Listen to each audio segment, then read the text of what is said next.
Baik, Pak Anas, bagaimana kita membaca krisis pengungsian dan konflik yang selama ini terjadi di tanah Papua?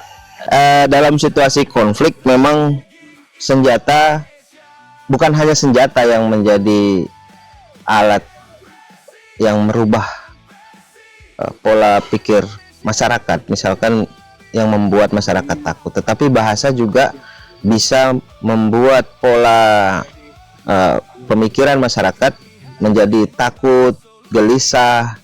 Kemudian narasi yang ada juga itu bisa merubah cara pandang masyarakat.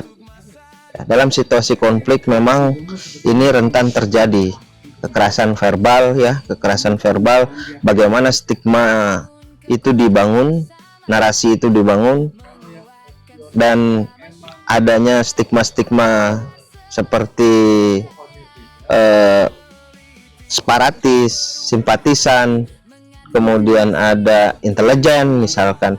Ini juga merubah cara pandang masyarakat yang tadinya tenang, santai, itu menjadi takut, gelisah, bahkan mendorong warga yang mengungsi ini enggan pulang ke asalnya. Dari narasi yang beredar itu di era digital saat ini sangat cepat sekali. Informasi-informasi yang belum tentu jelas itu beredar sangat cepat, sehingga berita-berita atau narasi yang beredar secara cepat ini juga mempengaruhi ketenangan warga sipil yang sedang mengungsi. Ketika masyarakat lebih percaya terhadap berita-berita atau narasi-narasi yang beredar ini tanpa divalidasi, ini menjadi sebuah tantangan baru untuk perlindungan warga sipil.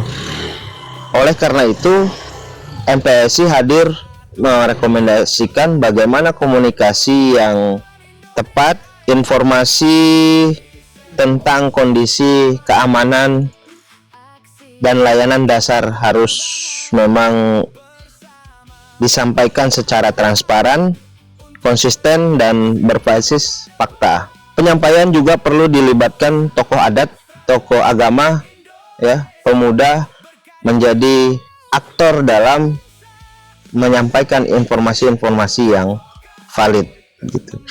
Selain itu, pemetaan narasi konflik ini juga perlu dilakukan untuk melihat atau menjadi sistem peringatan dini agar tidak terjadi konflik-konflik yang lebih besar. Pada akhirnya memang narasi yang dibangun harus berorientasi pada penilaian pada pemulihan dan menjunjung keselamatan warga sipil. Pemulihan dan menjunjung keselamatan warga sipil, martabat, hak-hak mereka sebagai warga yang membutuhkan kesehatan, pendidikan. Nah, itu yang menjadi perhatian kita. Ya, kemarin ada makna pulang kemana gitu ya bagi para pengungsi dari konflik bersenjata di tanah Papua. Bagaimana kita melihat makna pulang kemana ini bagi masyarakat Papua itu sendiri? Ya, pulang kemana memang ini menjadi pilihan setiap individu, setiap warga negara yang mengungsi. Apakah pulang kembali ke rumahnya atau tetap di pengungsian? Tentu ini menjadi pilihan yang memang hak setiap individu tersebut. Nah, di lapangan kita menemukan ada yang pulang ke rumah, tentu harus ada jaminan keselamatan, harus ada jaminan kesehatan dan jaminan pendidikannya.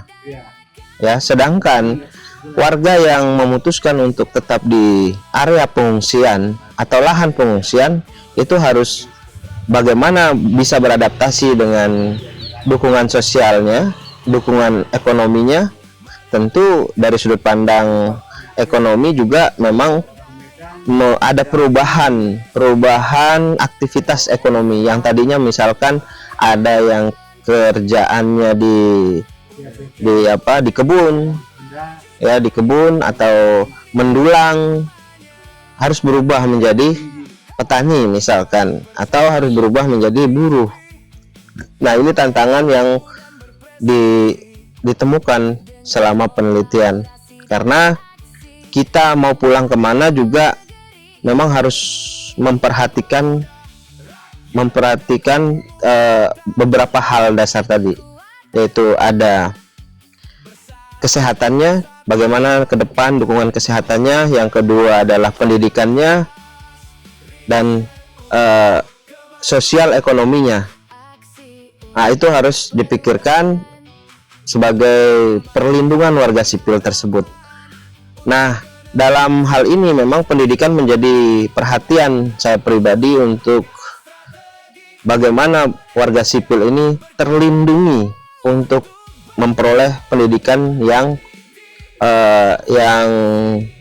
berkualitas. Tentu ini tidak terlepas dari yang namanya andil dari pemerintah, baik itu pemerintah daerah ya sampai pemerintah pusat. Ya, saat ini di Papua tengah gencar pelaksanaan pembangunan, namun mendapat beragam sikap dari masyarakat.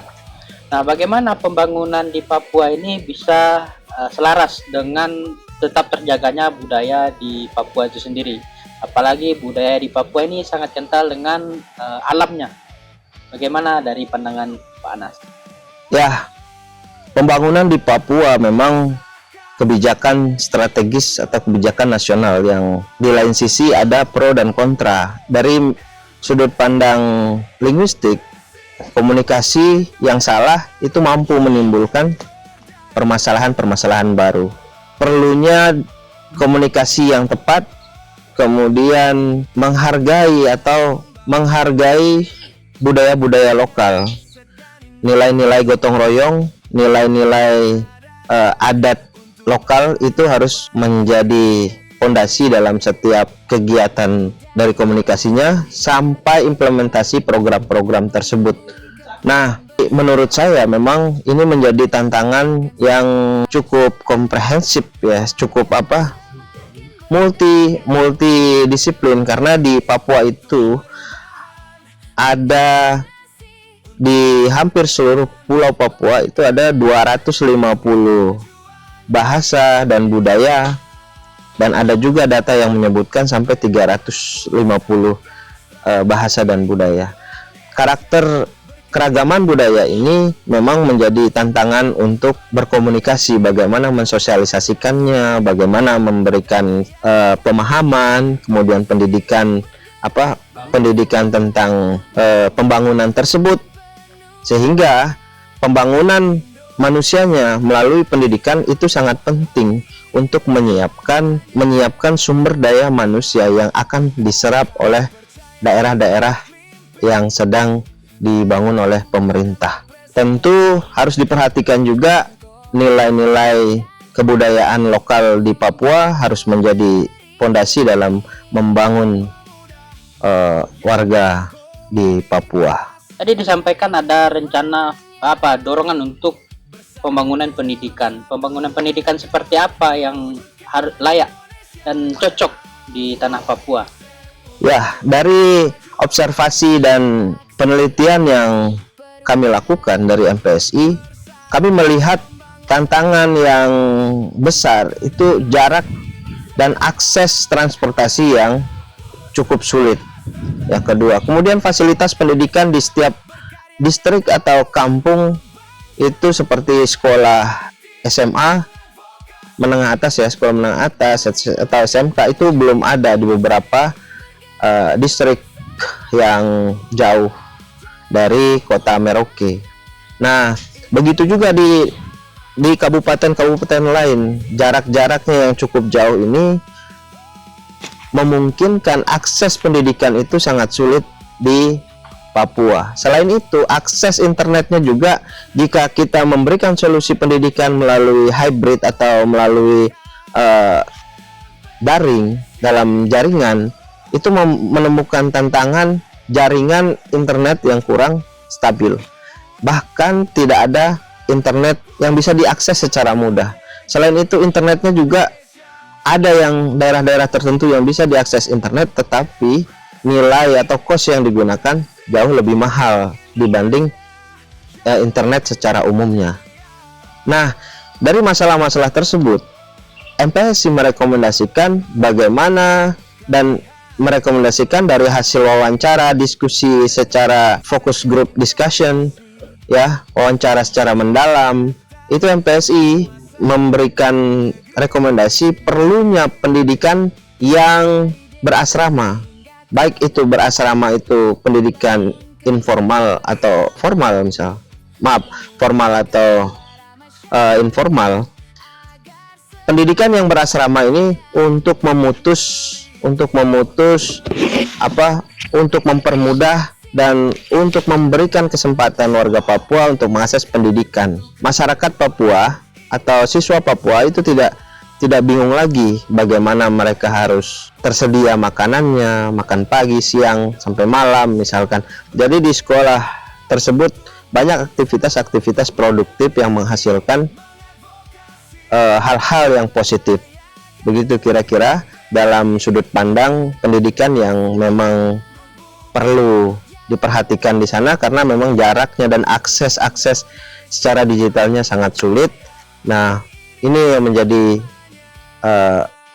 pendorong bahwa perlunya pendidikan yang berasrama tersebut. Selain itu, perlunya dari pendidikan berasrama ini mampu nanti siswa bisa berkolaborasi atau lintas budaya, lintas suku yang ada di Papua.